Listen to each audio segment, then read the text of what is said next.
नमस्कार मित्रांनो, आज आपण एक वैशिष्ट्यपूर्ण औषधी वनस्पती जिचं नाव आहे साग.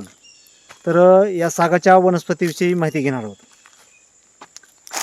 साग ही वनस्पती पानझडी वृक्षामध्ये येते. सध्या तुम्ही बघत असाल इथं हे पानं वाळायला लागलेले आहेत. खाली पण इथं वाळलेली पानं दिसतील आपल्याला इथं सगळीकडे.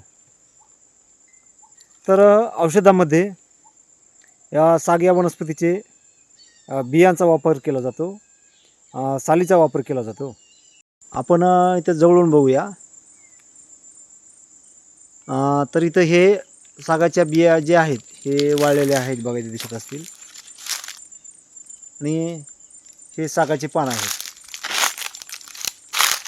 हे वाळलेलं पान आहे. हे जे पानं असतात हे समोरून अतिशय खडबडीत असतात. याला आळ्यानं खाल्ल्यामुळे याला जाळी पकलेली आहे बघा, असे जाळीदार पान झालेलं आहे. तर याला आळ्या बऱ्याच प्रमाणात खातात. आणि या पानाचा जर शेंडा खुलला सुरुवातीला, इथे नवीन पालवी जर खुललं आणि हे पान चोळलं तर असं लाल होतं. सध्या आता हे वाळा लागलेलं असल्यामुळं ते नवीन पालवी नाही याची. परंतु हे सागाचं बी आहे बघा.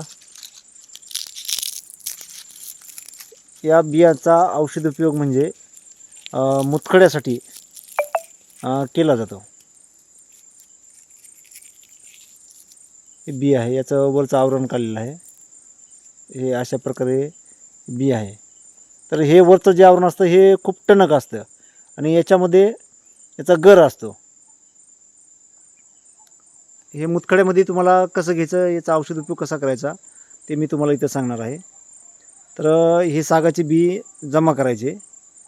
जमा करून याचं चूर्ण बनवायचं. आणि हे जे चूर्ण आहे केलेलं, हे 1 चमचा चूर्ण आणि हे 1 कप दुधामध्ये टाकायचं. आणि तेवढंच 1 कप पाणी घ्यायचं. आणि हे दोन्ही साधारणपणे 2 कप म्हणजे 1 कप आपण दूध टाकलेलं आणि 1 कप पाणी, तर आटून उकळून हे 1च कप राहायला पाहिजे शिल्लक, एवढं ठेवायचं. आणि नंतर ते गाळून थंड झाल्यावर हे दररोज सकाळी अनुशापोटी घ्यायचं आहे. तर साधारण 5 mm ची जर खडे असतील तर ते खडे खूप लवकर विरघळून फुटून लगेचद्वारे बाहेर येतात. तर याचा असा एक चांगला मुतखड्यासाठी उपयोग आहे. या सागाच्या झाडाच्या लाकडाचा फर्निचरसाठी चांगल्या प्रकारे उपयोग केला जातो.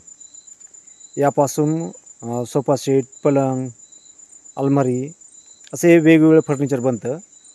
आणि या फर्निचरचं वैशिष्ट्य म्हणजे हे फर्निचर दिसायला खूप सुंदर आणि चकाकी असतं. या लाकडाला खूप चकाकी असते. आणखीन एक वैशिष्ट्य म्हणजे पूर्वीच्या काळापासून बघा, जे जुने वाडे वगैरे आहेत, घर आहेत, तर त्याला खास करून सागाची लाकडं लावलेली आहेत. आणि दुसरं वैशिष्ट्य म्हणजे हे जे लाकूड आहे हे याला कीड लागत नाही. याचं कारण याच्यामध्ये ते जे तेल असतं ते तेलाचं प्रमाण जास्त असतं आणि त्यामुळे या लाकडाच्या म्हणजे या लाकडाला कीड लागत नाही.